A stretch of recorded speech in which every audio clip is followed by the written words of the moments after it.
Hello and welcome back to Superliminal Podcast. And on today's show, I have the fascinating Toby Jacobs. As you'll see from the conversation, oh gosh, we could have gone on for hours and hours and hours. And I know I tend to say this quite a lot with guest conversations, but we were in such an amazing flow as Toby was sharing his knowledge and wisdom about the things that he shares. So a bit about Toby. He's a physicist, a shamanic practitioner, and a Taoist student of the soul. He says that for most of his life, he's been obsessed with one single question. How does it all actually work? Something I too have been fascinated with as well. Toby holds a degree in physics and was on the path to a PhD at CERN, but he walked away because the work felt like sitting in the back of Plato's cave, counting shadows on the wall while ignoring the light that cast them. So for decades since, he's immersed himself in shamanism, Taoism, and the disciplined study of consciousness. He has a new book called Pure Fluid that we talk about in the conversation a lot, which is the culmination of that journey. A unified science where the inner and outer worlds are revealed as one. And as he put it on his website as well, divinity is found in simplicity, not in jargon. So I came across Toby, was it last year, via the Sovereign Project with what he's doing with the technology solution for us to remain sovereign living men and women, which is Entify. And I just really loved his energy and the way he effortlessly sort of crosses his inner world with the more sort of intellectual knowledge and wisdom of the outer world, and how he melds all that together to create a really powerful solution. And I saw him again recently at another Sovereign Project event, and we bumped into each other at the event car park, and I was like, I really need to get you on the show. And he said to me, what's the podcast about? I went, The Nature of Reality. And he was like, I've just written a book on that. So I thought, talk about synchronicity. So yeah, it's a great conversation, quite a long one this one, so please do stick with us to the end.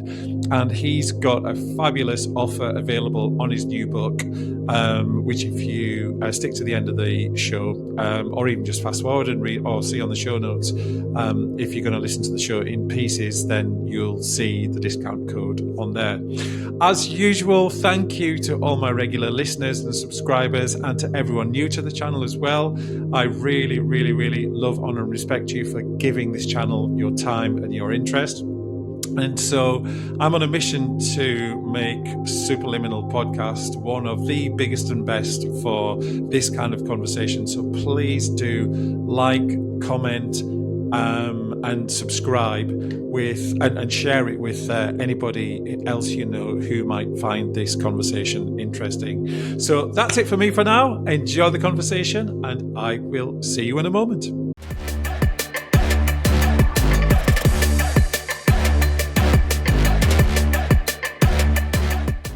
Hi everyone, and welcome back to Superliminal. Thanks as always for tuning in. So I won't repeat everything I've just said in the intro video. So let's dive straight in. Toby Jacobs, welcome to Superliminal. It's an honor to have you here. Franco, absolute pleasure. Thank you so much for having me. Yeah, I'm looking forward to our chat. Yeah, me too. So I've just said that I won't refer back to the intro video, but I'm going to. So as I said in that, I came across Toby via the Sovereign Project. I've had Pete Stone, the founder of Sovereign Project, on. Carl Deans will be hopefully coming on the show at some point in the near future as well. But again, I was really struck, Toby, with the fascinating things that you are building and creating in the background, which I know what you've shared is just a tiny fraction of your capability and what you're working on from what I've gleaned.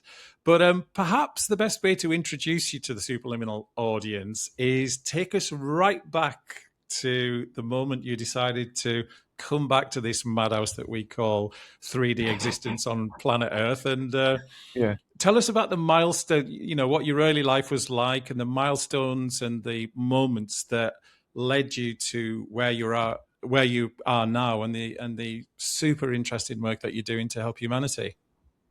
Yeah, sure. Well, for me, it goes back to childhood. I mean, I was really born into this. I was always interested in energy work, spiritual work, meditation. I was brought up in with yoga and various different types of meditation. Always fascinated by things like, the Tibetan monks, out of body experiences.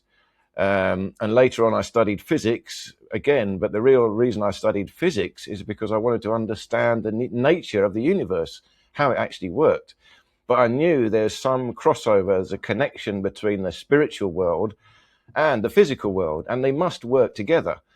I got as far as nearly did a PhD in particle physics, so I could have been working at CERN. But at that point, I just had enough. It was becoming ridiculous, just mathematics and statistics. And we weren't really, working anything out, finding anything out. It was just, like I said, number crunching. And I really wanted to find out the solution, how the universe works, how life works. And I continued with that. And I moved on to martial arts. I did Shaolin Kung Fu, Tai Chi, pretty much every martial art over the years that did a bit of them. And I started teaching that.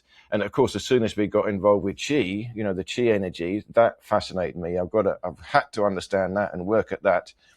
I did a lot of work with Mantak Chia over the years, a very famous Taoist master, written many books. Yeah. And many of this stuff I did. I moved into healing, did many years of healing as well, even psychic work over the years. And then also I had a major event in my life. I had some abdominal trouble, and I had 4 major surgeries, emergency surgeries, and that really set me back quite a long way. So I had to rebuild myself 4 times from 4 major surgeries, cut from groin to sternum in emergency twice. And then I had 2 stoma bags, one on either side, but I managed to fix myself from all that. So now, touch wood, I'm back to normal. And I had to rebuild myself. So I used all my training to rebuild myself. And at that, for those, maybe 10 years, I learned so much more I learned that pushed me then to start going onto YouTube, explaining what I've learned, teaching it. I'd spent a lot of time teaching over the years. I first of all, I taught martial arts, and then I taught my own version of energy work, healing work, on a small scale. But of course, YouTube now opens it up, and I can teach, share this a bit more. Then, of course, I also had this project Entify came along. So Entify is the project that that is that's something totally different. That's a technology project based on the internet, based on identity and internet security, essentially. So that project came along, and that interested me a great deal, because that was to do with improving the state of the world. So my training and inner understanding, that's to do with, again, improving the state of the world for each one of us, a personal thing. But then this project was a bigger project that could help large numbers of people. That's the way I saw it. And that project really came to me when I was investigating crypto. So again, when Bitcoin started, that fascinated me, because I realized the money system, the way the whole world works, there's something terribly wrong with it. And then Bitcoin appeared. I thought, now that's interesting. There's something totally new here. It seems to be free and we control it ourselves. Right, there's something there. So I launched into crypto for many years, studied it all, did all the trading. Then I discovered the Entify project, which I created the Entify project, but I discovered a guy called Nicholas, who had invented a system that allows you to connect a particular NFT on a blockchain to a real item. So basically, he'd created a link between a blockchain and the physical world, and it's a cryptographic link. And this was so new and so clever. When I saw that, I thought, oh wow, this guy's going to change the world. But of course, it takes a long time. And I managed to meet the guy, and together we created this project, Entify. Because if you can connect the blockchain to the real world, we could do so much with that. But the most important thing we can do with that is connect our identity. We can actually have a real physical identity for ourselves, connect it to the blockchain, which means it goes online, but it's perfectly secure and it's in our own hands only. Nobody else can control it. So from there, we built up the Entify project. So that's a separate thing, but to me, it's all the same thing. And now, most recently, again, I've got 2 YouTube channels. One is body efficiency training. That's where I talk about all my exercises and the internal meditations, things we can do. And I've just started another channel called Unified Aether. So that's where I talk about the science of this mysterious life force energy. And I've just got to the stage now where I can show you, I've got my books ready. So I wanted to show them to you straight away. So I've got 2 books here. I don't know if they come out the right way round on the camera. Yeah, they do, yeah. So they come out the right way round. Yeah, I've got 2 books here. So Love the covers. I'm very happy with these. This is the most important book. This is really, I would say, my life's work. So if you want to ask me what I've been doing all my life, I've been doing one thing, trying to work out how life and the life force energy works. And now finally, I put it into a book. And this is a book that is also rigorous enough for scientists. It's a complete scientific discourse based on pure logical deduction, but also all existing experiments and possible new experiments to prove this. And that's now available. So that's where I'm at now. So that was a very, very round, pretty much all the houses, all the galaxies, all the universes, whistle-stop tour of everything that you've been doing, Toby. And I, as we said off camera, unfortunately, I've not had a chance to read the ebook version of the book that you sent me. But it's something I'm very much looking forward to because, of course, we had that conversation at the last Sovereign Project event down in Farnborough when I first said, I'd love to get you on the podcast. And you said to me, what's the theme of the podcast? And I said, well, deep, meaningful and impactful conversations about the nature of reality. And you went, oh, just written a book about that. And I thought, what an amazing synchronicity. But what I was really struck by as you were sharing your path and your journey earlier, Toby, is you generally get people who are very intellectual, very, very, very bright, very left-brained in terms of academia, or you get people who are very right-brain based, very spiritual, very, very more energy focused. But I was really struck by you seem to have naturally been able to integrate and harmonize, because that is our natural makeup ultimately. The system and the world that we live in has conditioned us to be very, very, very left-brained so that our creative faculty shrinks as much as possible, because then of course we can be controlled easier, which is something we'll come on to when we talk about what you're doing, more specifically about what you're doing with Entify.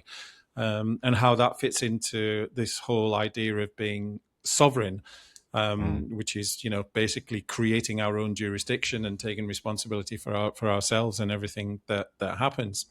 But how have you, maybe asking you how you've managed to integrate those two things is probably the wrong question, but I'm curious to know how that sort of emerged for you naturally to have such a very strong left brain, but also such a very strong right brain that really integrated seamlessly by the sound of it.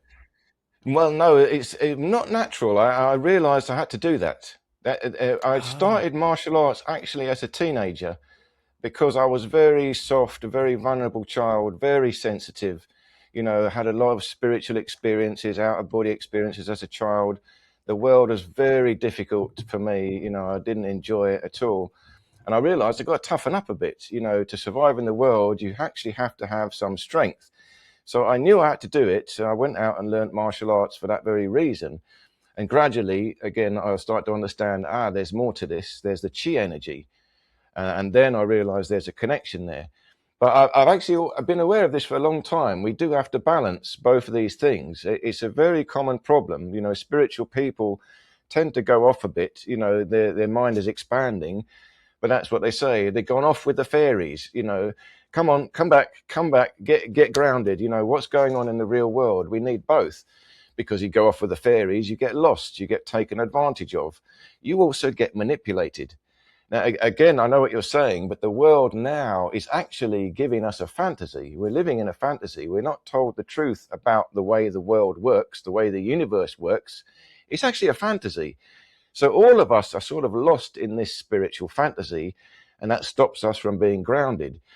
But when you train your body, start doing some exercise in your body, that will help. But the exercises I do are all to do with alignment and energy and bringing the energy into the body. So, for example, meditation is awareness of your body and the energy inside. You actually got to feel it inside. I mean, locally inside your body, inside your head, inside your belly. When you feel that, it grounds it, and it's important. And interestingly, you see what I'm talking about in my book, and this is the whole science. You could call this the science of the chi energy. First of all, I called it chi from martial arts, but chi is also the prana in yoga, which I studied a lot of that as well. It's the ether. Psychics talk about the ether, but it's Tesla talked about the ether. It's a scientific thing.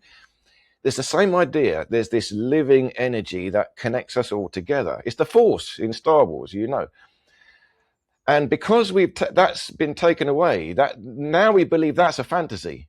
The life force is a fantasy. We've got this cold, clinical, separated science, and we are separate from the universe. We're separate from each other. We're all fragmented. That is weakening us. We're all alone in this cold, dark universe. It's not like that. We're all connected in a bright, vibrant, fluid energy universe. It's totally different. If we can see that, and that is actually the reality, then we have more power. Then we've got the energy available to us. But when we're separate from the ether, from the energy, now we're weaker, we're more vulnerable. And actually now we're in a fantasy, because people think they understand science, they understand the universe, but they don't really understand it. And they're lost in this materialistic mindset. And the materialistic mindset, people think that is the grounded one. It's not the grounded one. That's the ungrounded one. The grounded one is the holistic mindset. That's closer to reality. We are a living force in a body, but that is unifying us all. That our soul and body are unified through this force, and all of us are connected through this force. So I would say it's waking up from a fantasy, coming into reality. That's difficult because the whole world is this fantasy, but that is actually the grounding process. So I look at it in the opposite way. Ironically, grounding is becoming more spiritual, but spiritual just by itself, without knowledge or understanding, you can just drift off into pure fantasy. So there is a delicate balance there, and I'm fully aware of it, and I keep an eye on myself. Too much in my head, then I train my body. Too much in my body, then I do a bit more work in my head. So I'm consciously aware of trying to maintain that balance. I think it's an important one for all of us to do. We'll feel a lot better if we do that, Yeah. And I love that you've said that, because I sort of went through something similar myself. I was a very, very sensitive, empathic kid growing up. And then I had that kicked out of me a lot with family environment, with school. I was born in the Seychelles originally. I moved to northern England in a white rural farming community, this sort of olivey brown foreign looking kid in the late 70s in an environment like that. You can imagine what it was like growing up in that, and that was a real wake up call. And what that did was, to a large degree, it shut big parts of me down, and so I went sort of very, very left brain and very intellectual, and tried to sort of suppress my empathic, connected, aware side, because I could read people instantly, and always have been able to, without them even needing to say a word, as soon as they walked into the room, even as a kid. And I think that used to really make people feel quite uncomfortable, like adults especially. Even as a kid, I could do it with adults. But then, I had a pretty traumatic childhood that I've discussed elsewhere. And then it's interesting, I was continually asking my mother to let me go to karate lessons when I was a little kid, but she was like, no, I don't believe in violence, even though she was actually quite violent. Which was interesting. But then eventually, when I got round to being able to pay for my own martial arts classes, I went to Wing Chun kung fu, but it was because I wanted to beat people up, and pretty much, Yeah, yeah, I just yeah, wanted, that's right. because there was that, pent up suppression and anger. I just wanted Yes. to kill everyone, and I think within the first 2 minutes, 10 minutes maybe, of the very first lesson, I realized that really the only person I needed to beat up was actually me, and my ego. So it was a very, very interesting lesson, and flowing through that. Fast forward a few decades later, and I actually went the other way. So it was only about 5 or 6 years ago, where I went very, very right brain. And you were saying about the spiritual farce earlier on. It's like, oh, love and light, and Mm. pretending that there aren't things in the real world that we have to deal with. But it was another form of avoidance, really. I sort of went very, very deep into the feminine energy to suppress the masculine side. And it just felt bloody awful. And Yeah. and I was trying to force it, and I'd kind of jumped into the spiritual community because I thought, oh, there'll be loads of really amazing people really connected to themselves, and they're actually more screwed up than everyday people, the majority of them, which is what I found, because so many people use it as a mask and as an avoidance, what to them is a credible avoidance tactic for not actually facing themselves in the mirror and doing the work. But these days, I completely agree with your sentiment, Toby, which is that, yes, we can feel when we're using our left brain too much, because then we start feeling like tense and uptight. And so you go and do some movement, go and do some qigong, go and walk in nature, meditate, breath work, whatever it is that works for us the best. But then you can have too much of that, and then you need to do stuff in the real world, which is use your brain, build things, create things. And I think finding that balance, whilst it can seem hard at first, when you learn to tune into yourself and tune into your body, it just becomes a natural way of flowing that, ironically, I feel, is how we're naturally built, because we do live in a world where from the earliest age we're conditioned to squash that natural, energetic, creative side of us so much, so that everything becomes left brain and intellectual. Because I think, as we said earlier or off camera, because then we're very, very easily controlled ultimately. And as anyone watching this podcast knows, the control agenda is a huge part of this world that we live in. Yeah. And I would say, oh, sorry, are you finished? Yeah, sorry. No, But yeah, please carry on. I would say, you see, that my training, again, I've been doing so many different trainings over the years and trying to work out what it is I'm doing and how to explain it. And what you've been telling me there is really also a summary of the training I do. I could summarize my whole training in 3 things. So I would train relaxation, and I would train tension, and I would train alignment. Alignment is just the correct structure of your body, just getting things in alignment. But this works in everything, relaxation is that left, the feminine side, just taking it easy, going with the flow. Tension is that masculine side, getting things done. And alignment is just trying to get everything in the right position for optimum efficiency. I mean, and the body is the clearest one. If you're hunched over like this, you're trying to do things, it's not very efficient. Your blood doesn't move properly. Your lymphatic system gets clogged up, and you get aches and pains, you give yourself injuries, cramp in the body. So trying to align your body just makes it easier. It's not hard work, it's improving efficiency. But to also do that, you need to have the balance of relaxation and tension and know when to do which. So you're always doing, well, really, you're always doing alignment. Alignment is always there, and then you're playing with tension and relaxation and alignment. And that's across the board. That's the principle of my whole training that I'm calling body efficiency training. But that works on a spiritual level as well as a physical level. It's tension in the mind, focusing the mind, and relaxation in the mind. Just let it go. And in a way, letting it go is like going to sleep. It's forgetting everything. Just go back to the unconscious mind, let it all go. It's like a small death. You just let go, relax. And then when you wake up, you're brand new, reborn again. And when you're reborn, you feel like doing something, a newborn child, I want to do something. And naturally then you calm down, time to rest again. So that's like the cycle we have anyway, waking and sleeping. So I'm just trying to play with the natural rhythms of life and optimize them, and then find exercises that can help us do that.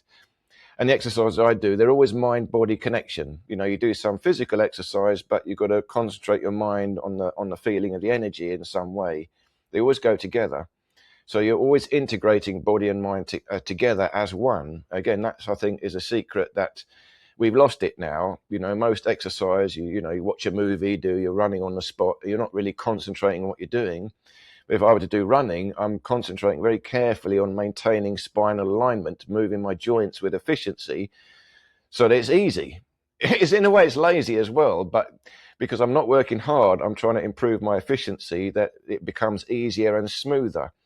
And that's the same thing in life. When you struggle, you've gone a bit against the rhythm and life gets harder. So when life gets harder, it's time to, let's step back, have a little think about things, try and readjust the balance. And then naturally you find an easier path forward. I sympathize and I agree entirely with what you're saying there. Very interesting. We've had, similar experiences in life. That always is fascinating to me. But it seems to be the natural growth of the soul. That's the way we grow, we learn things, and then we're sharing them,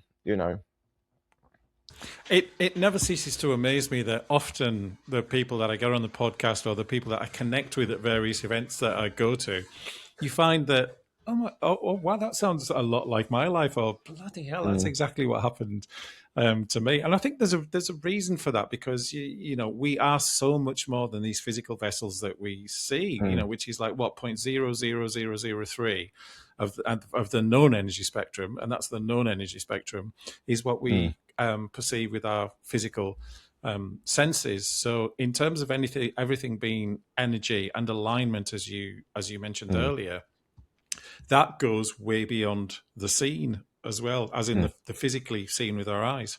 And it comes as no surprise to me that people tend to sort of gravitate together who share a common frequency in terms of their background, their perception of how the world is, the nature of reality, and the change and the impact that people like us in our own way want to bring into the world. And I think that's a lovely segue, Toby, into the wonderful work that you're doing with the healing side of it. How does, given the nature of the world and how it is, I mean, I imagine that's probably more important than ever at the moment, because you must help people who have got the most incredibly challenging circumstances to deal with, and it seems as though it's just getting harder and harder and harder for everybody. Well, I mean, it's what you just talked about there just reminded me of resonance. You and I are resonating. We've had similar experiences, but resonance is a spiritual thing. We experience it, but it's also physics. Resonance is when two structures, they have identical geometry, and then the energy transmits between them effectively. So resonance is actually geometry. It's something that is the structure that connects things. And that, again, is across the board. So geometry is quite interesting. Geometry is alignment. Even the body, putting the body in good alignment helps you to resonate, tune in to the frequency or the energy around you. And that's, again, what's happening to us. We're being knocked out of resonance, out of alignment. Everything is just slightly off, and then we get used to it. I mean, the easiest way to look at it is just the body. You hunch forward. Everyone hunches forward like this because you walk forward, you look forward, you reach forward, and then you get stuck forward. Really, we want to stand up a bit taller, stretch up tall. So it feels a bit different. But the moment you stand up tall and stretch up, everything gets easier. Your body gets lighter. You move easier. You can lift things up easier. So it's ever so simple. You're just resonating your body. You're getting your body into its natural position. And it's the same with our mind. When we've got the wrong idea of things, we're not tuning in to the energy. We're tuning out of the energy. And like I said at the beginning, the fact that most of the world doesn't even believe in it, they're tuned right out. I mean, the life force energy, the chi, this is ancient. This goes back to the shamans. Oldest history we've got. I'm talking verbal history, the shamanic lineages, passed on through generations. They all talked about fluid energy, spirals of energy, moving energy. That's how they did the healing. What is healing? Healing is just adjusting the flow of energy. The energy is blocked. Why is it blocked? You've gone out of alignment and it's stuck. Help you to get back in alignment, help the energy to move, then healing happens naturally. I mean, if you think about it, that's what life is. Life is a process of continuous healing. Otherwise, we drop dead straight away. We're always regrowing ourselves at any given moment. I mean, we know it. Every 7 or 8 years, all the cells in our body are new. We have a new body every 7 or 8 years. Totally new. Every cell has died and has been recreated. So then the question is, why are we even dying? Is every 7, 8 years you've got a brand new body? It's because each time the cells are growing, they're not growing quite as good as the time before. Where does that programming come from? It comes from our mind. We're giving it the wrong idea to our body. And we all believe, I'm getting old now, I'm getting weak now. Yes, now you are, but I don't believe it. I take myself back, I maintain the alignment, and I teach my cells to grow stronger. So the next generation of cells in my body is stronger than the previous one. That's to do with the life force energy, that, a consciousness itself, the soul spirit. There has to be this thing, this life force energy, that we it's mysterious, so that's why we can call it consciousness. But again, I've thought about this all my life, and there's no satisfactory explanation for consciousness in modern science. They just have no explanation for what life is and what consciousness is. So we have to start all over again and think about that. And when you think about that, then it changes the picture, and we start to see the world and the universe in terms of this life force energy. That also, like I said, it connects us all together. We now have the access to this energy that we've lost. It allows us to resonate, get in tune with it. But in a way, the secret is also belief. Belief is consciousness. If I don't even believe it exists, which most people don't, then how are you going to get it? The first thing is open your mind to the idea that it's real. I mean, children do it. They watch Star Wars. I'm doing the Force. That's what I did. I believe it. There's a force here. There's something here. The more I believe it, the stronger it gets. But I get feedback from it. I can feel something. Yeah, all right. It is real. Something is going on here. It has an effect in my body. But where does it come from? It comes from my consciousness. And that energy that flows, that's the secret of regenerating. That is the life force. So if the life force flows, healing will flow, because that's what life is, continuous regeneration. When you get sickness, ill health, the flow is restricted. It's not moving. That's the same idea in Eastern medicine. Eastern medicine, Chinese medicine, they talk about the flow of energy, the meridians. We all know that. But they take it extremely seriously, and it works. It works. And that is what I would say is the secret. Yeah.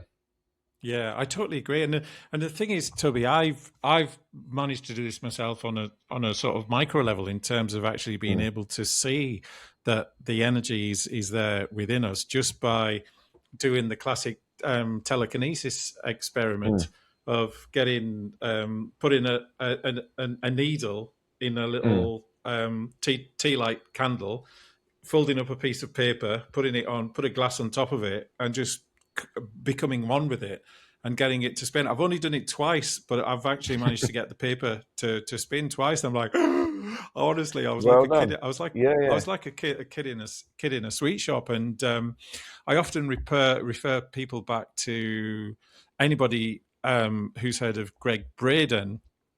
Shares a video on his channel. I think it's still on YouTube, where there's a Chinese hospital that works just on natural energy healing, and there's a lady goes in there with a sizable tumor that she's literally got next to no time left to live. She spent a few months beforehand getting her mind and body ready, eating the right foods, getting herself in that place of knowing, as you said earlier. I think we have to know, not believe, not have faith, but actually know that we're capable of this. And she works together with 3 energy healing doctors, I think, and they're filming this in real time. And for anyone who says, oh, it's just AI, this was actually filmed about 25, 30 years ago. long before AI, and they worked together with this lady. They unify their energetic fields, and you can literally, within, I think, it's either 30 seconds or 3 minutes, this tumor literally goes like this Wow. and disappears, and Wow. completely disappears, because they have their knowing in their capacity to heal, both the patient and the energy healers, combining their Mm. toroidal fields into one Mm. unified healing force is that strong.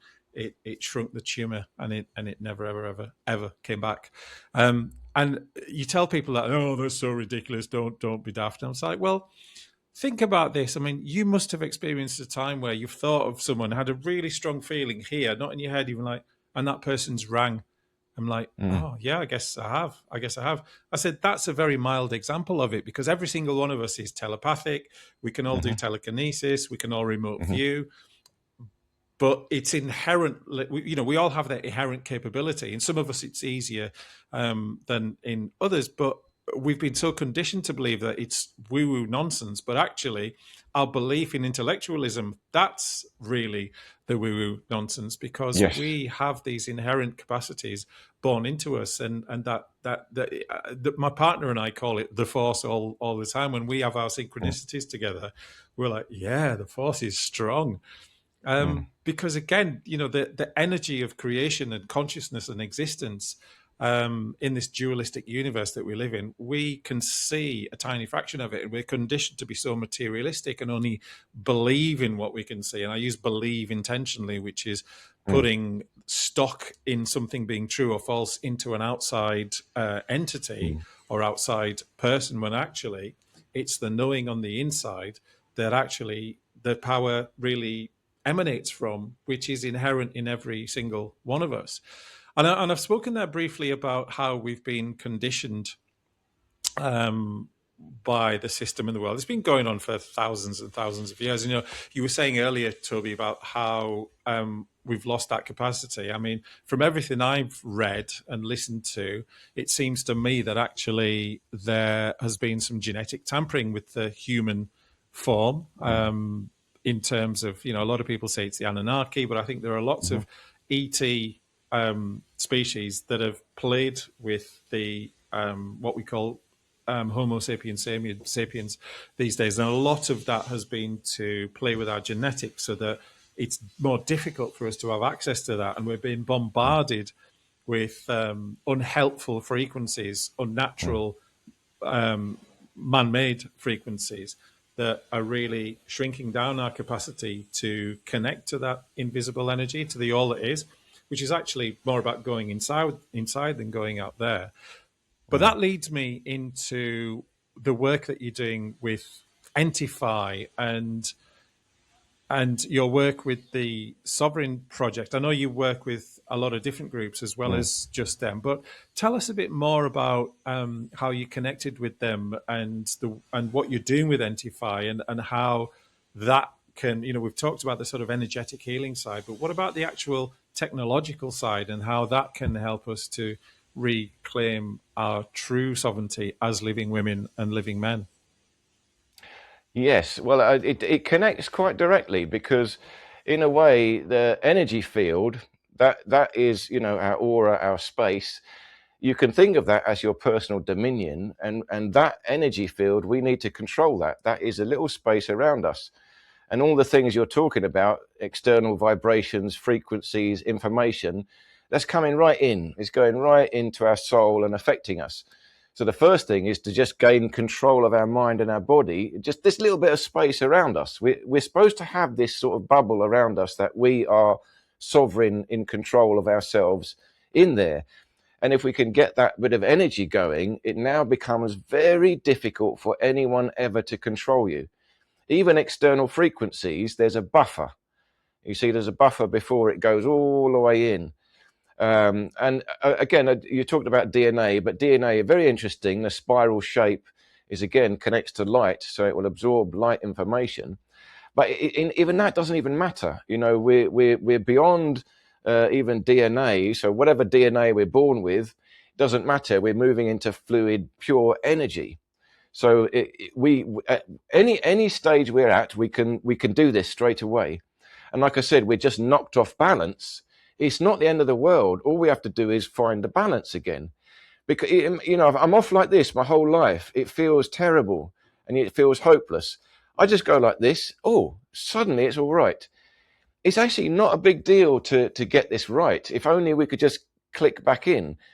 And again, to use a metaphor, it's millimeters in terms of spinal alignment, but in the same in your mind, it's really just a little shift. Oh, it's okay again now. Something's right. So once you've got the idea that we're supposed to be sovereign, no one is meant to be able to control you, then you start looking at the world and seeing all the control mechanisms that are set up, you know, and the people that know, they know about the life force energy. They do. They don't want us to know, but they have to know. They study every single thing that's out there to study.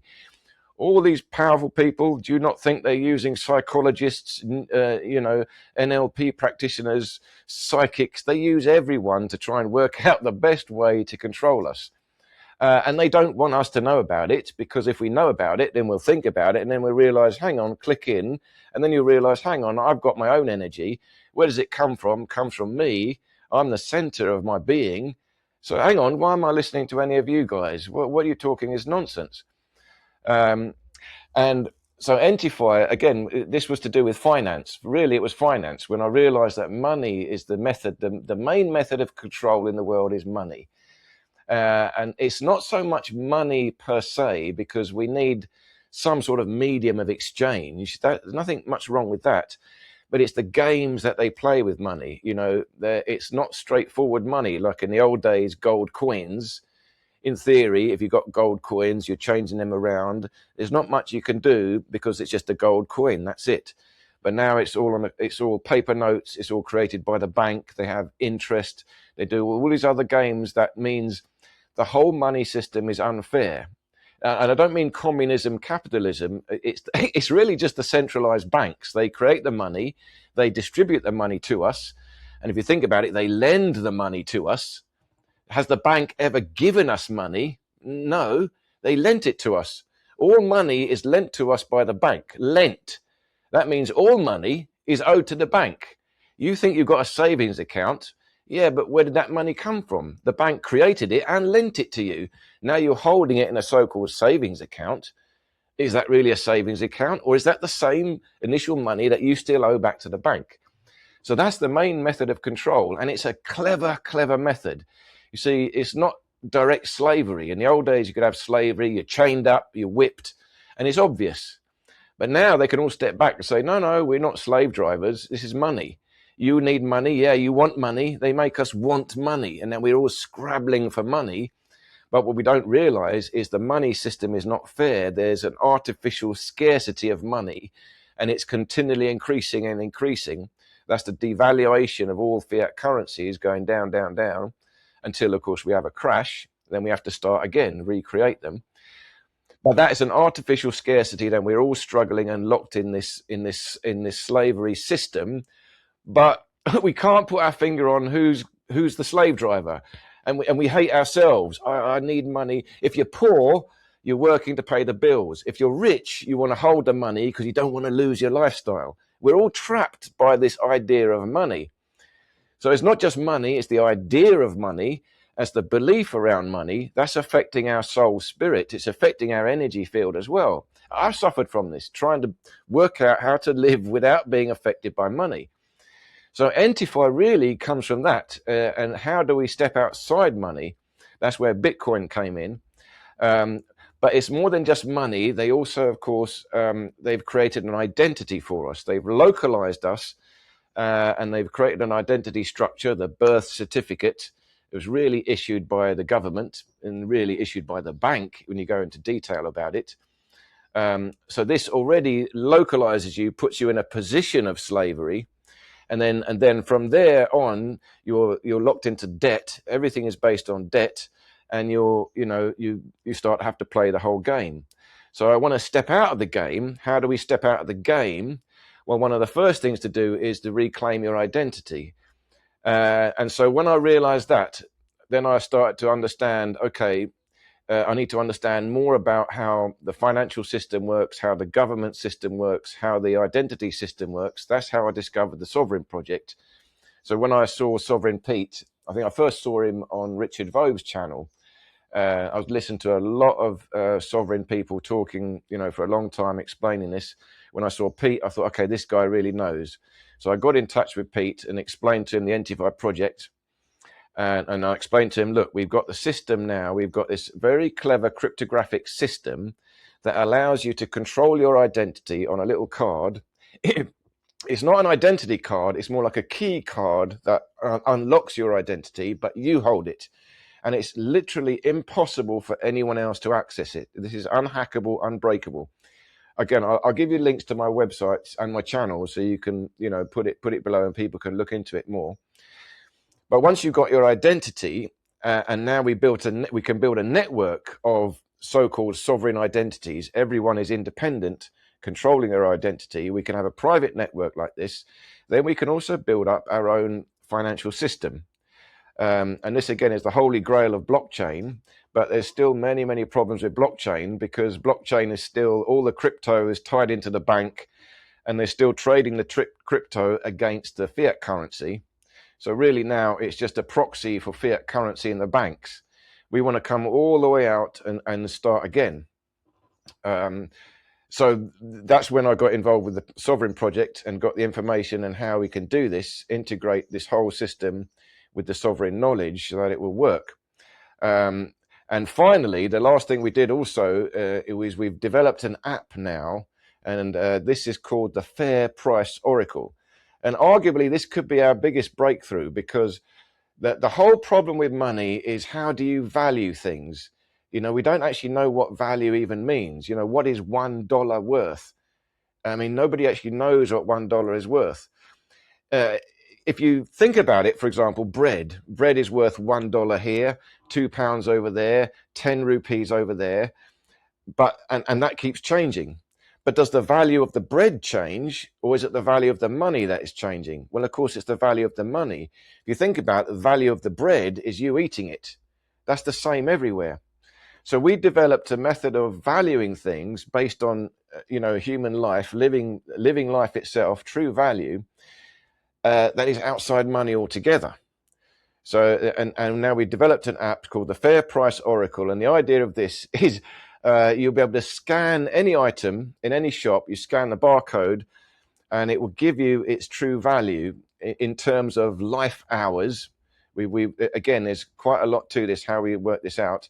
And it will give you the corrected value of fiat currency.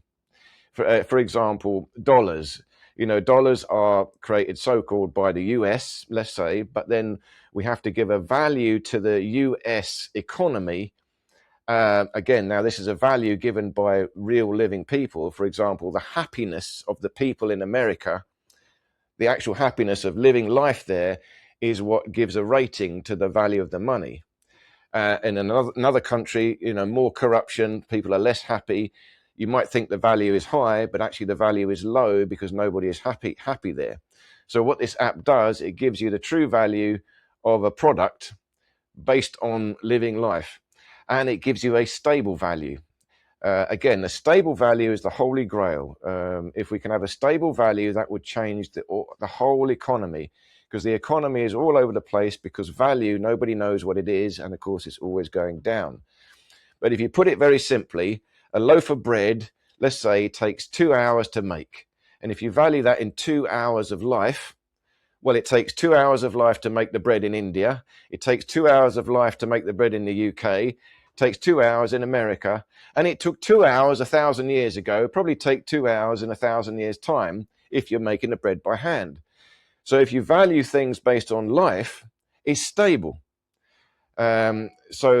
So now in Entify, we've worked out quite a clever system, a method of controlling your own identity, your sovereign identity, linking it together in a private network, utilizing blockchain.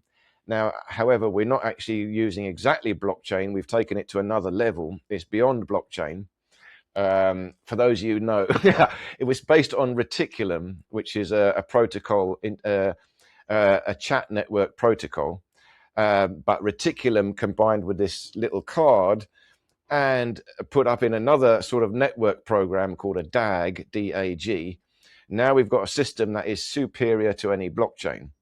And we're going to run it over a radio mesh. That means we'll have independent communication. So we're not dependent on the government, private corporations' mobile phones.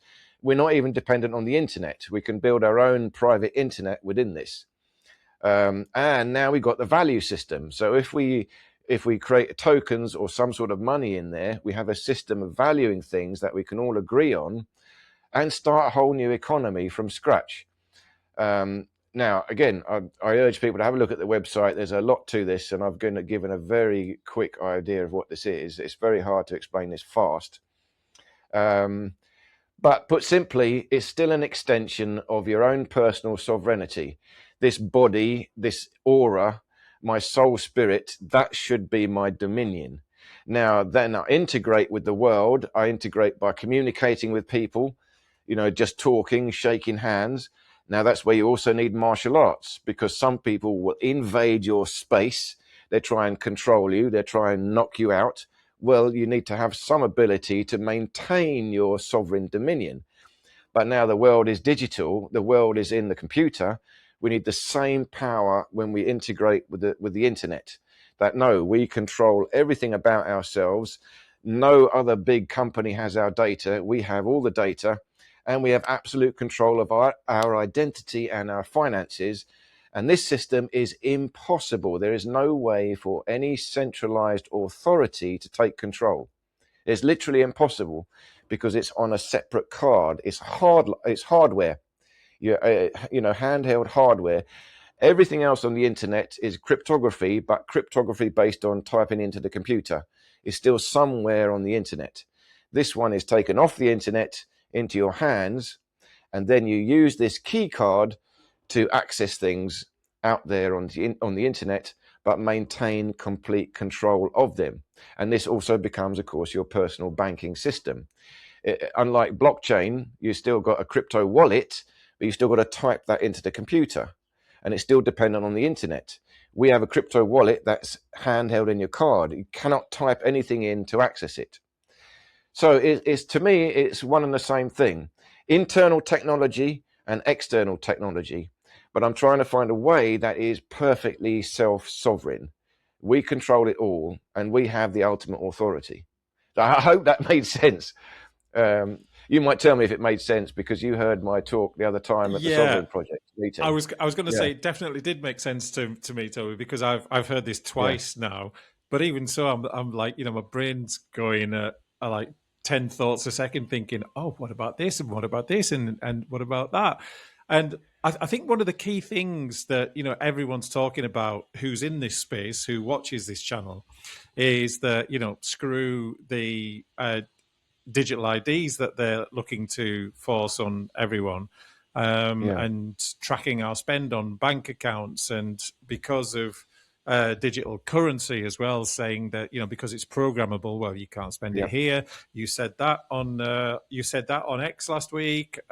You've used too much carbon over here because your food's now being tracked, because I've noticed they've started putting carbon footprint labels on sandwiches and various other bits of food as well, all part of the control mechanism. But for people listening to this, one of the reasons I urge you to go and look at what Toby's doing with Entify is that there's a really, really neat way to not have to. I mean, so many of us are like, screw digital ID, but actually, as a segue into moving into a world where that's not a thing anymore over the next few years and decades, there's actually you've actually created a really neat halfway house solution. And when I say halfway house, it's not because it's not robust. I mean, it's a stepping stone to get us to that place where actually that doesn't, once the Entify sovereign economy has become big enough, that won't matter anymore. And you found a really great way of integrating digital ID, central bank digital currencies, passports, and all that kind of thing, so that actually we can live our lives more easily as we go through this transition, but none of it is trackable or traceable, which I thought was I've got to say that. I cut in, sorry, because before I forget, but that's absolutely right. And again, people say, screw the digital ID. No, you won't be able to. You want to buy petrol, you want to buy food, you want to buy water. Yeah, you have to have it. You just won't be able to do anything. You live on the street. That's what it will be. But that's absolutely right. What we've got is a method to absorb whatever they give to us. So digital ID, yeah, I don't care. Give it to me. Because we've got a method of, it's called zero knowledge proof. So it means I could still hold an ID in this system, but it's invisible. It means you never reveal any of it. So essentially you're still invisible. It's like the question, imagine it like this: zero knowledge means you go to the club and the bouncer asks you, are you over 18? So you have to show your ID, photograph, address, yes. But here, zero knowledge, it means you just give the answer, yes. You don't know your name, don't know your photo, nothing. So zero knowledge proof means cryptographically we can say, yes, we have got an identity, but you don't get to see it. And the network that we're building, again, there's two things we've got to understand. One is we have individual personal control, but this only works because we build a large network. And once we've got a large network, we can do a lot with this network. So the network itself becomes protection for all of us, and we can have an interface with the external banks. So for example, the external banks giving you, CBDCs, your digital ID, and that will connect straight to you. But what we will have is an interface, so it connects to the network first, and then the network connects to you. So in other words, you still can have the so-called CBDC money, because that's what you're going to have to be able to use it and spend it however you want to spend it. But it'll be untraceable to you personally. It's gone through an interface. It's rather like if you work for a company and the company gives you a company credit card. So you've got your own personal credit card. If you spend that, yes, that goes to your bank account, your name, they trace it to you. Company credit card, I go to the shop and I buy anything. It won't go to your name. It goes to the company expense account separate to you. So the network will provide this protection. When you integrate, you can buy, whatever you want to do, but it goes through the company, never comes back to you. So really what I'm saying is what we're creating is a little bubble, a buffer that will allow us to integrate with whatever the hell they're doing. And to me, it's beautiful because this is completely non-violent, non-revolutionary takeover.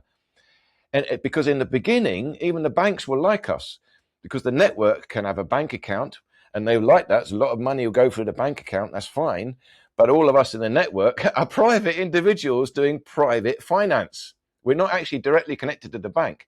And over time, inside our network, we will build our own financial exchanges. It's totally separate. And in time, that will build up and we won't need the bank account anymore. So we only need the bank account to buy things on the outside. If we have everything we need from local suppliers or people in the network that we trust, you won't need money anymore. So over time, that bank will just slowly fizzle out and they can't complain. We haven't destroyed them. They just became obsolete. And it's the same with the digital IDs. The government IDs are very weak. They're useless. They're hackable. They're easy to break them. The government will have to admit that. Our system is unhackable, unbreakable.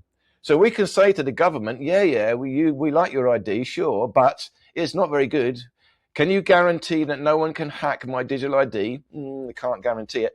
Ours we can. So give me your ID, I'll put it on our system.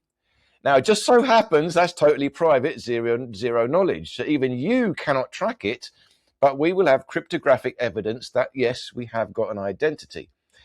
And again, that could be the so-called government identity, but we are also working out how to create a real sovereign identity.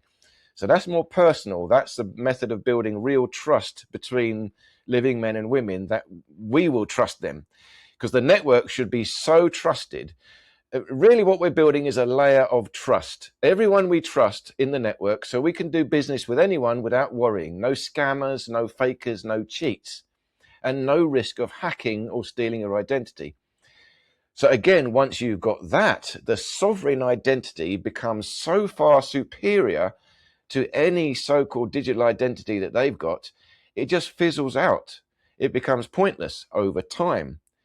So we have a gradual takeover. Like we absorb what they're doing, dissolve it away, and then inside we build a new system, and slowly it just takes over. And before we know it, they just become obsolete.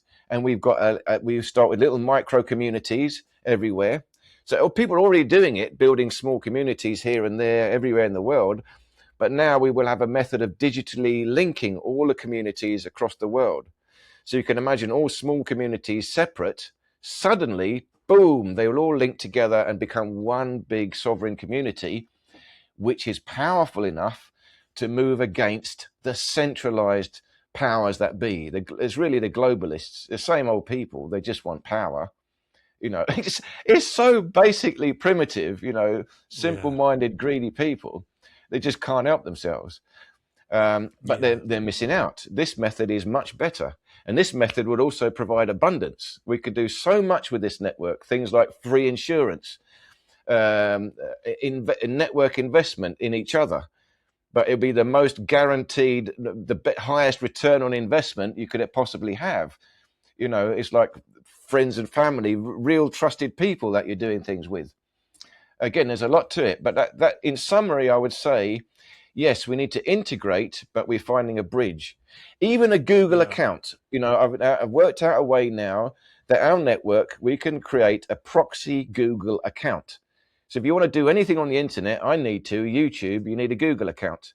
So there you go, you're traced through Google anyway. But in this system, you can have a proxy Google account that does not go to your real name. It goes to your zero knowledge identity proof. So you still integrated with Google. Google won't mind you. They'll be quite happy because we can get a large amount of Google accounts and distribute them to us. But there's a bridge that means they never go to any real, they never know the real identities behind them. And it's all perfectly legitimate, perfectly legal. Again, it's going to take me a long time to explain this, but everything we do is perfectly legal in their eyes as well. Anything they can look at it, they can analyze it and have to say, yeah, you're not doing anything wrong here.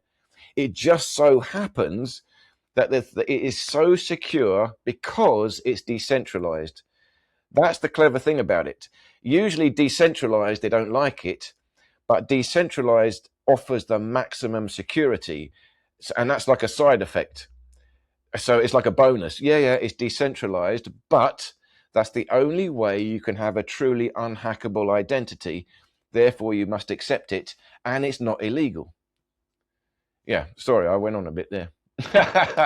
Go again, Franco. I was buzzing listening to that, Toby. It's so exciting to listen to because I can see the possibility of it. It reminds me of how we used to live life when the guilds were very strong and very prominent before they were dismantled by central banks in the sort of early mid 1700s. It's basically a modern digital version of how guilds used to run.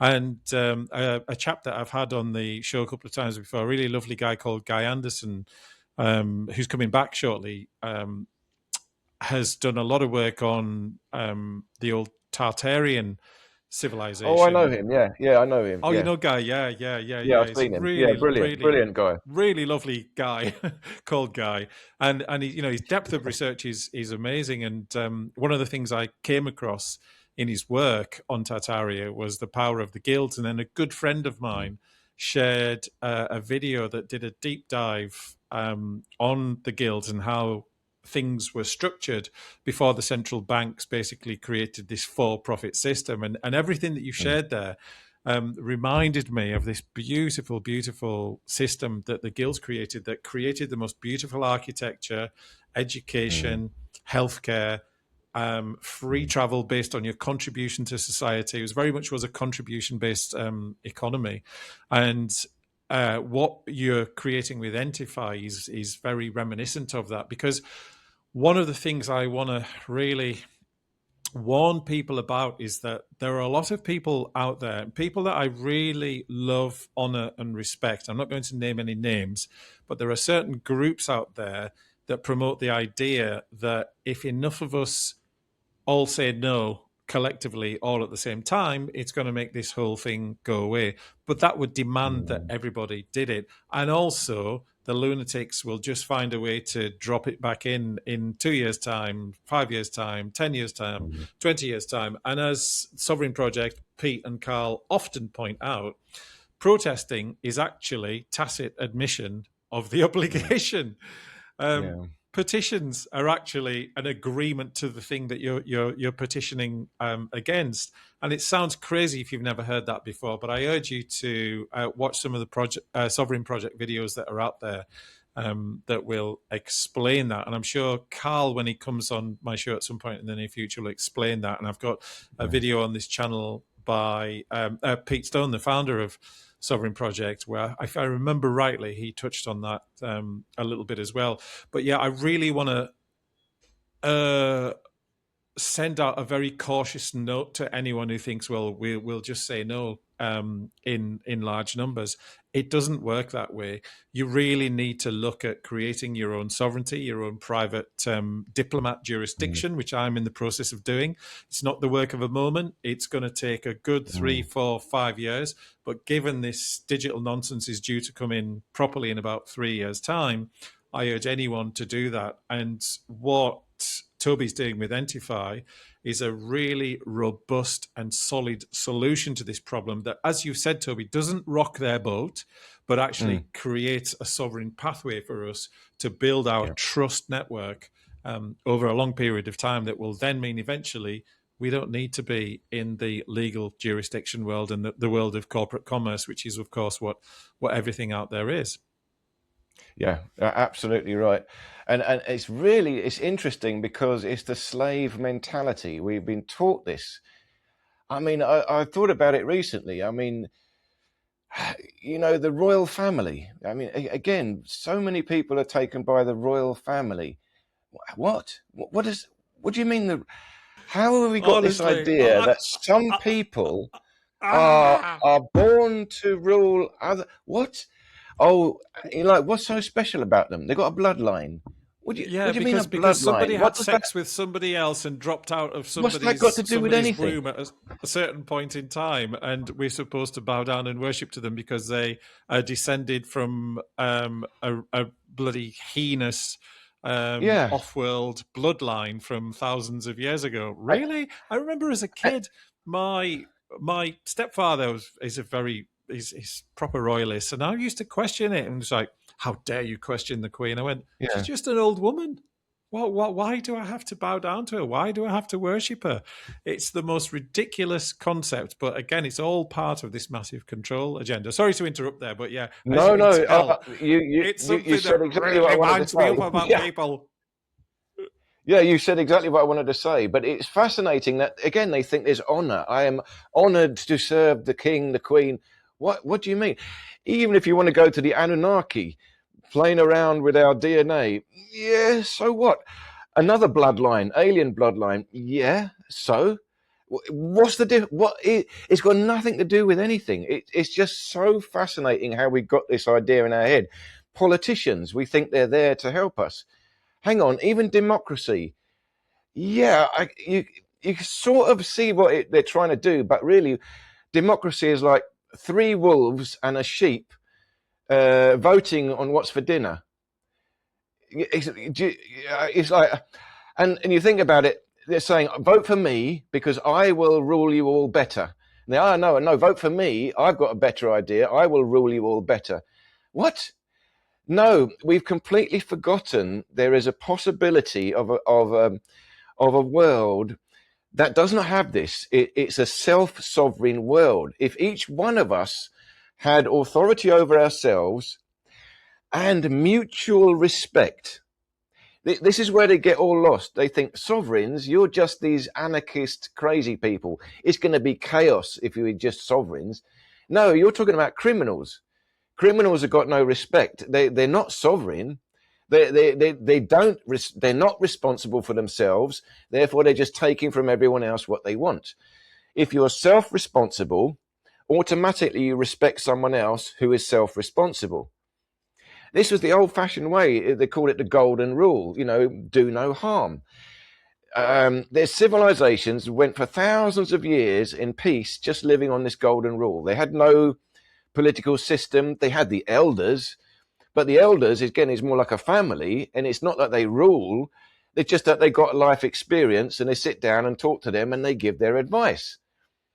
But it's, again, we've lost touch with this.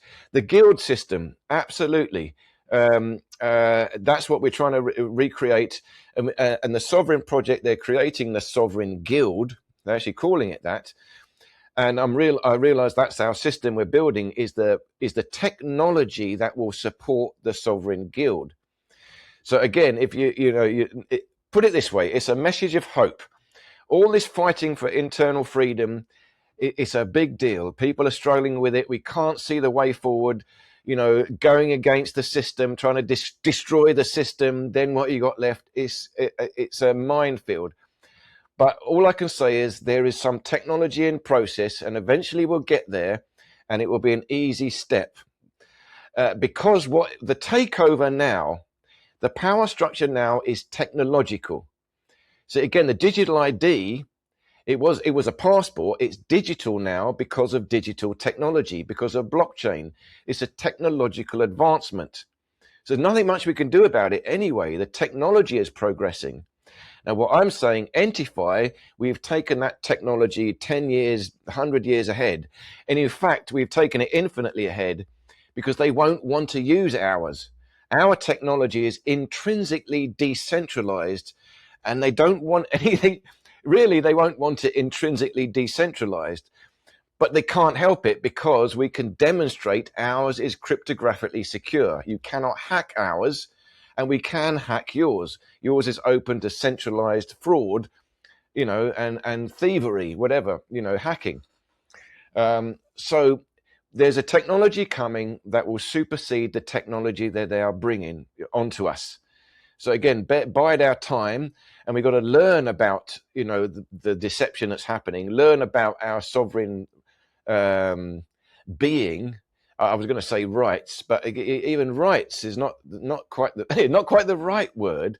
I mean, life is life. Here we are, and life is moving. We can't say I've got a right to this or that, but I can maintain the control of my area, and that's what I'm supposed to do.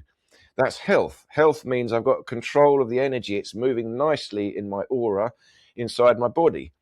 When other things come in, destroy it, disrupt it, that's when I lose health. But before I lose health, I lose sovereignty.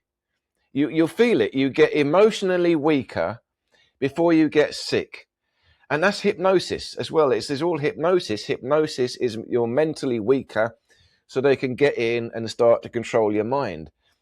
But again, I'm talking about hypnosis now, but it's interesting. It's also physical. Real hypnotists will come up, they'll touch you, and that will just knock you out. And then they can say some words and they get you. It's they know there's some physical, mental connection. And if they can get in there, and inside your aura, then they can start controlling you. And you think you're free. That's the biggest problem we got now. Most people think we're free. We're living in a free world. We're free to do whatever you want. Yes, you're living in a prison with a bucket for a toilet and a few breadcrumbs. But inside there, you're free. You could free to eat the breadcrumbs or not. You could go to the toilet in the bucket or in the corner. Yeah, you're free. Yeah, but you have no idea what real freedom would be. If only we could see it. So that's the work that we have to do, try and see the possibility of real freedom and sovereignty. And in a way, I'll bring back to my book now. I should actually say, okay, this is new. The book's coming out. And to me, it's the same thing. This is a work of freedom. Because this is explaining how the energy is available to all of us. And what we could do, if you want as well, Franco, is we could offer a 7% discount to all your viewers. If you want to we could do a referral code for all your viewers if they want to buy the book. I'll give you the links to the website. They can see the book. But this book is explaining the nature of the universe in terms of a pure fluid. So that's just a moving, connected energy. And again, what we learn now in terms of physics is particles, quantum. It's all separation. It's fragmented. The body and the soul, separation. Same with religion. Religion has still become a sort of power structure.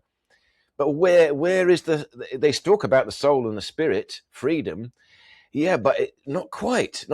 There's a fragmentation, soul and body. When you unify everything into one energy, everything connects and the whole universe is suddenly available to you. And you can move this energy inside yourself, build this energy inside yourself.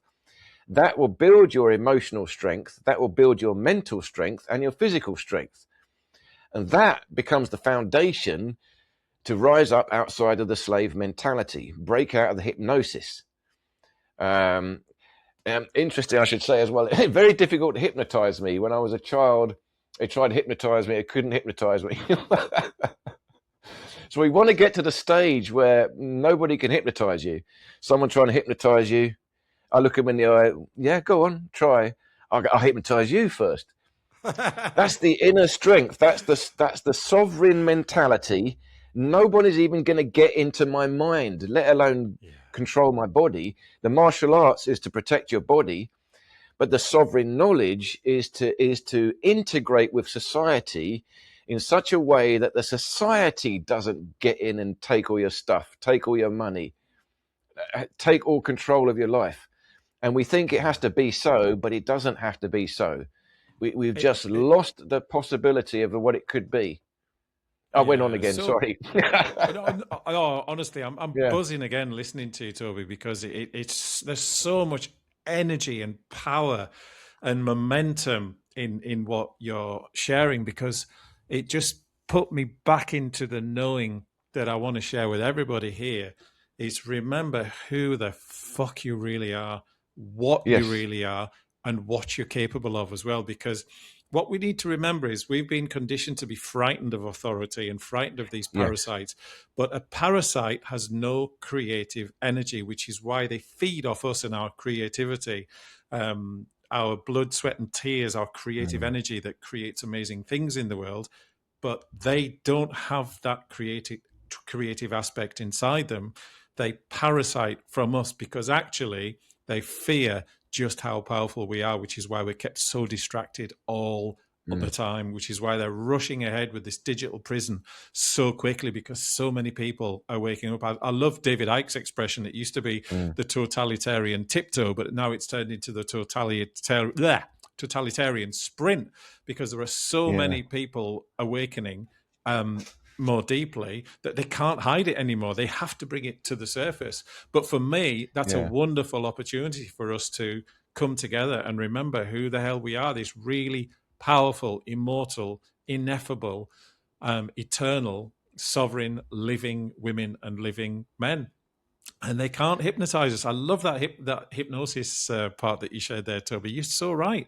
They can't do it unless we choose to let them. And it is a choice ultimately, isn't it? Yeah.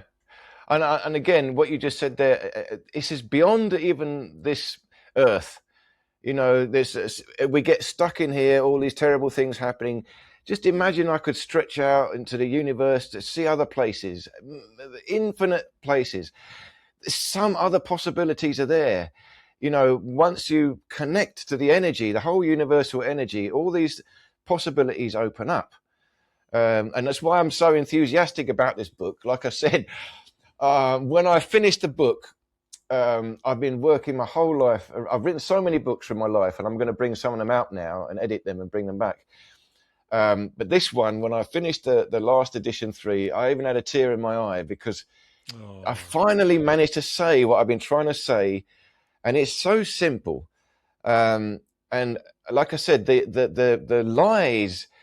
There's, if you must have talked about this a lot, but there's so many lies that we're being told.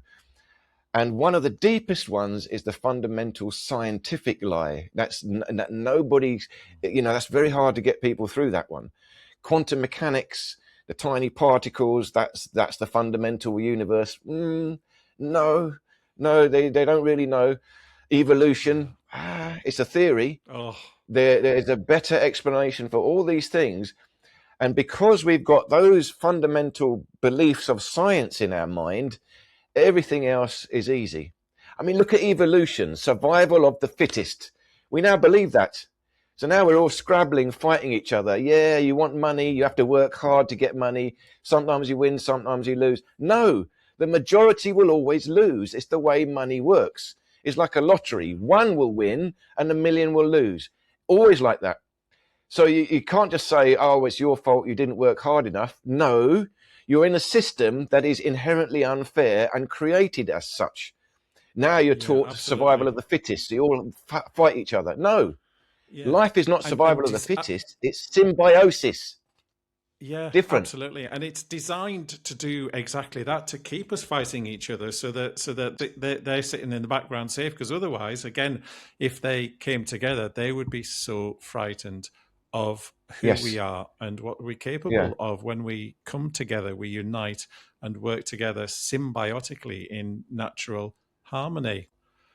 Honestly, I could carry. I always say this at this stage in the conversation, but it's always true. It feels like we're just beginning to warm up.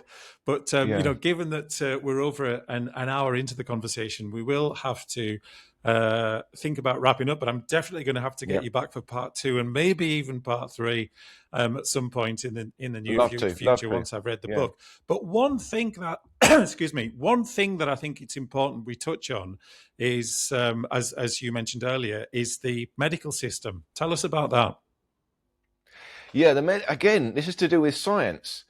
And this why it's so clever, because science, of course, is meant to be a sort of, demonstrably provable, and we all can't deny science. But again, everything is controlled by money.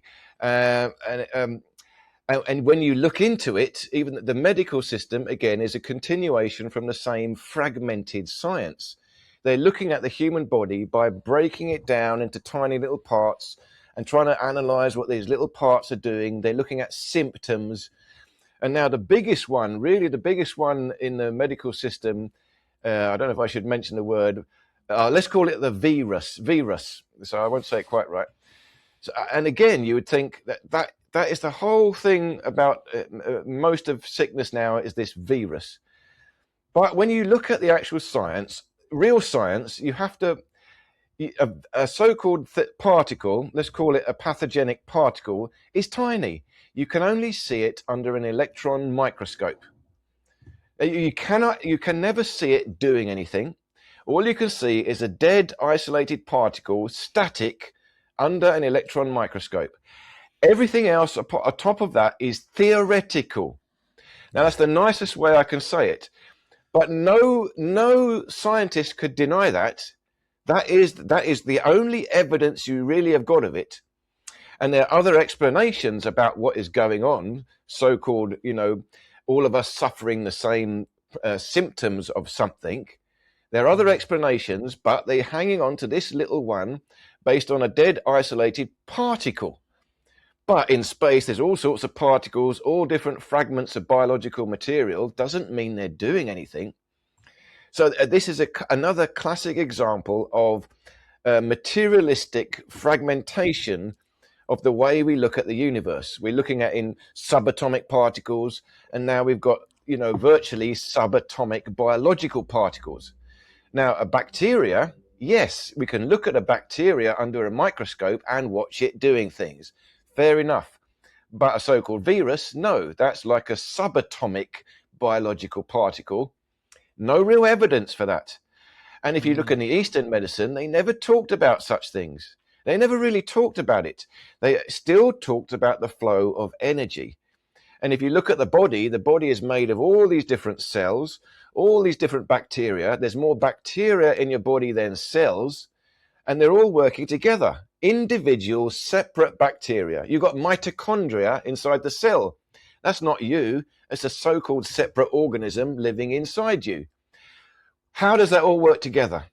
There's a larger bubble of energy, this same fluid life force energy that we can call consciousness, the soul, and I am that soul, and that energy is harmonizing and as it were, controlling the hive mind of all the bacteria, the cells in the body.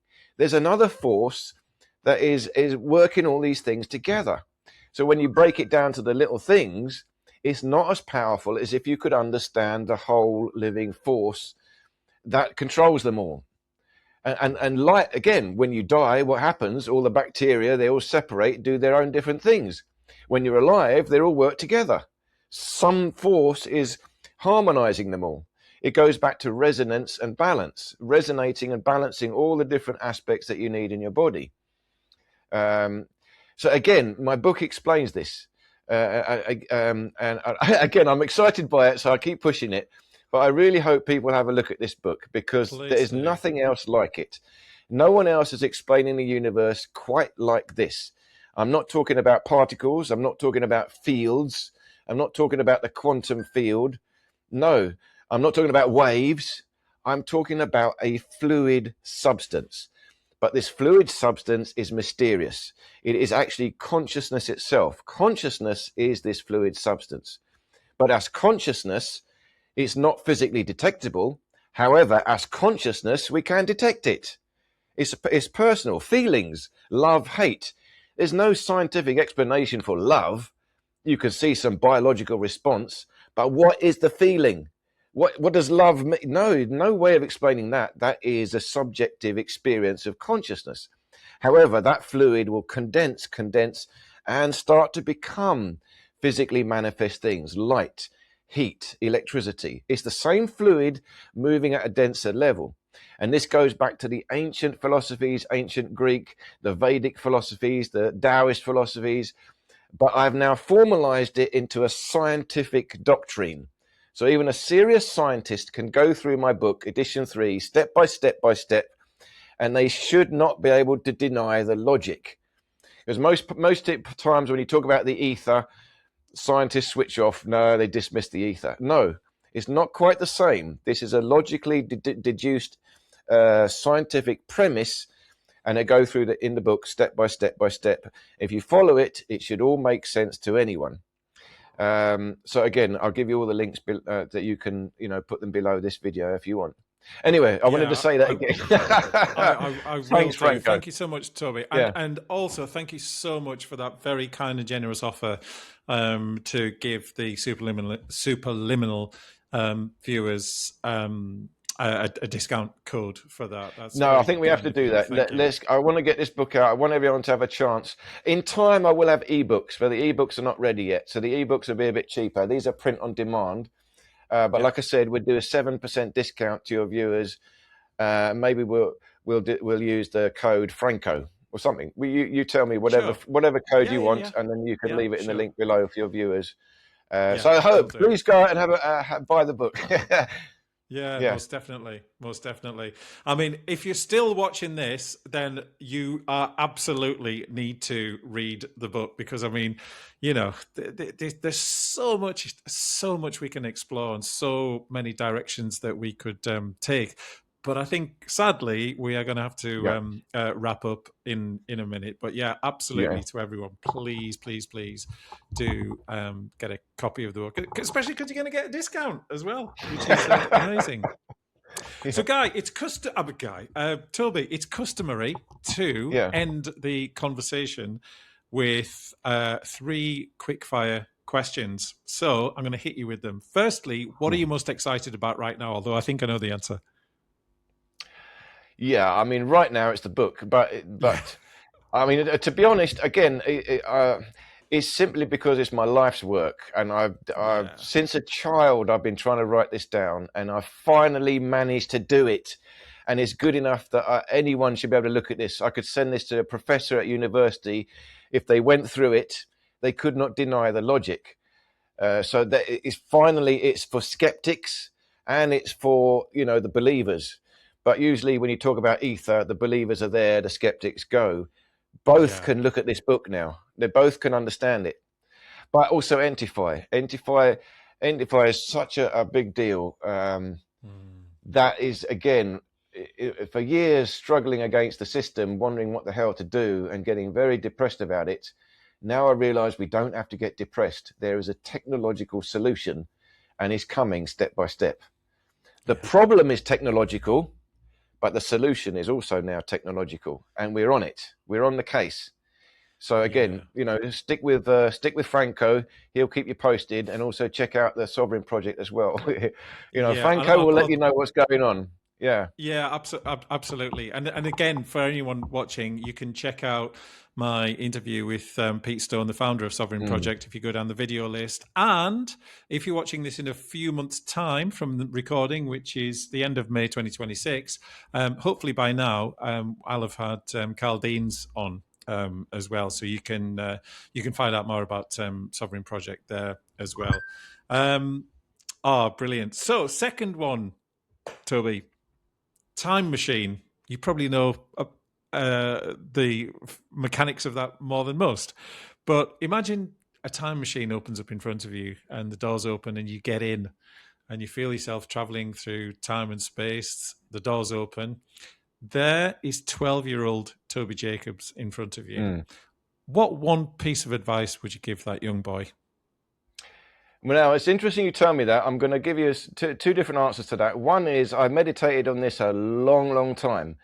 I used to go into great detail, imagining I was 30 years ago, wake up, and I'm in a 30-year younger body, but know everything I now know. What would I do in life? It's a useful experiment for all us to do because, hindsight is great. But when you go through that process, imagine yourself 30 years younger, waking up, now you know what to do. You've then got to think, well, right now, I'm in the same boat. 30 years from now, I look back to right now and wonder what I would tell myself from the future. So get on and do whatever, it's the same answer. Whatever the answer is, get on and do it right now. Yeah. Give yourself the experiment to find out what the answer is and then do it. And again, what I would tell myself, ironically, is not much. Just keep going, Toby, because I had that experience anyway when I was younger. It was a bit like my future self or something was helping me when I was younger. And it's the same now. It's like future self is helping me. But here's the other big deal. Time travel, again, time travel, physical time travel is not quite possible. It doesn't work like that. But in terms of spirit, you can extend your spirit and observe the movement of energy. So you can look back in the past and you can start having some ideas of what happened in the future. But if you think about it, the only reality, this is the easiest way I can explain it, the only thing that is real is this exact present moment. Now, the previous now is gone. It's literally, there is no past. The past does not even exist. The only reality is where these atoms are right now. There. That one is, they're not there anymore. You cannot go to the past physically because it does not exist. There's nowhere to go. Cannot go to the future, has not happened yet. There's nowhere to go. But all you can do is extend your consciousness to see larger patterns of movement of energy. And this is why, psychics and all the seers, all these people predicting the future, etc., is never quite accurate. You can get quite close, but it's never perfect. And all divination is never perfect. It's like you're having a sort of feeling, a guesswork of what seems to be happening. But at any given moment, oh, no, something else happened. Nah, I didn't see that one coming. Yeah, because presumably what they're doing is predicting probabilities as opposed to actual de facto the future, because there are an infinite number of variables involved that can change that. Yes. And if you see the universe as this single fluid substance, the fluid is moving and turning, and there's turbulence in the fluid. Everything is some aspect of energy moving. We are moving energy, other energies moving. All different turbulences happen. So if you step back, you can observe large movements and start making some predictions. That's the Chinese I Ching. I don't know if you know the I Ching, the whole book of divination. It's again based on the Tao, the flow of energy. But the method of divination is never perfect. You have to throw some sticks and then you read the book and you see what you might get. But the reality is, the reality is only this given moment. And if you can get that, that is again the sovereign power, because you take control of this moment. Notice your mind. Am I lost in the past? Past trauma. Your energy is wasted, dissipating into fantasy. You learn from the past, but you're lost in the past. Your energy is wasted. The reality is now. So we have to bring our energy here and now, and then we optimize it. We have more energy. Same with the future. Imagining the future, we can have some ideas, have some plans, start pushing things into motion, but you've got to be fluid. You never know quite what happens. You might have to turn this way, go that way. It's like martial arts. You never know what's going to happen in a fight. Mike Tyson said it. Everyone's got a plan until they get punched in the face. All the plan goes out the window. It's exactly the case. There's no time travel like that, at least not in a physical sense. Again, this is where we're moving into fantasy, and modern physics has given us idea, wormholes, time travel. Now we see all the movies, but all of that is still based on certain theoretical concepts from Einstein, none of them really proven, but they're given out as fantasy to distract us. Yeah. Don't be distracted by the past and the future. The present moment, here and now, that is the sovereign moment. That's how hypnosis works. They take you into past trauma. Oh, I remember in a child you had a terrible pain. Oh, yeah, I did. Boom, you're in now. You're lost in the trauma. They're in. I go, yeah, I did. So what? I had a terrible experience in hospital. It took me a while to get over the trauma, but now I'm over it. Sorry, next question. Carry on. I got carried away again. Last question. Sorry, Franco. Go. No, please don't apologize. Such a good response. And the final one is, what's the number one thing wrong with humanity, and what would you do to solve it? The number one thing wrong with humanity is, I would say, misalignment. We're just knocked off balance. We've been taught the wrong thing, and everyone is slightly off balance. We don't quite know how to use our body correctly. No one's seen someone with good posture. Everyone we see has got bad posture, so we all learn bad posture. No one quite understands the nature of life and the universe. We've been taught it's a fantasy, like it's a mystery. Nobody knows. Yeah, actually, we can know. That's what my book is about. I can literally explain everything. There's a logical way of explaining it. We can know this. It's intuitive, but also scientific. But no one's looked at this. It's been dismissed. So that, again, is alignment and resonance. And even all the structures we build. You know, you talked about Tartarian structures. This is all to do with resonant geometry. They were built with an understanding of the ether, the knowledge, the fluid energy, and they built structures that resonated correctly with it. Now, all our structures are slightly off. They're disharmonious. So I would say it's simply misalignment, out of balance, separation. And actually, it's not a big deal to fix it. Like I said, when you're out of balance, it's really, really hard work. It seems hopeless. But then suddenly, click, oh, that's quite easy now. It's the same slave mentality. Suddenly, click, sovereign mentality. Boom, it's done. It's very hopeful. We've all got a chance, to fix it quite quickly if we could just realign ourselves mentally, physically, and spiritually. Yeah, and remember who we are. Another great response.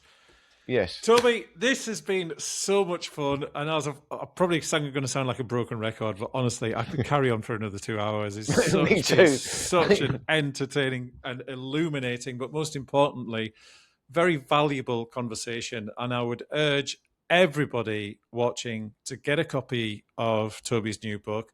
Go and check out Entify. Go and check out his other stuff. I will put all the links in the show notes afterwards. But before we close up, is there one final thing you'd like to say to the Superliminal audience that we haven't covered? No, just to point out, I've got 3 YouTube channels. One is Body Efficiency Training. One is called Unified Aether. That's where I'm going into the science of it. And one is Entify World, where I'm talking about Entify Project. But I'll give you the link so people can have a look. Yeah. So even if you don't want to buy the book, just check out the YouTube channel. I talk about it all for free, and it will give you an idea of everything that I'm doing. Yeah, that's it really. And it's been a wonderful, wonderful pleasure talking to you, Franco. I really, really appreciate it. And love everything you say as well. I'm in 100% agreement. Thank you, brother. And I look forward to talking to you again anytime. Thank you so much, Toby. Oh, that really has melted my heart. Thank you, brother. And of course, Thank to you. all of you watching who are still here, who've clung on to the end, thank you ever so much for your continued support. And to my regular viewers in particular, thank you so much. Again, as I said last time, I would like to be bringing these conversations back more regularly. I know I had a bit of an extended break for the second half of last year. But we will definitely be back more regularly with more of these incredible conversations. But for now, thank you everybody for tuning in. And last but not least, Toby, thank you ever so much for joining me in the hot seat today. Thank you. Okay, much love. Bye for now. Bye now.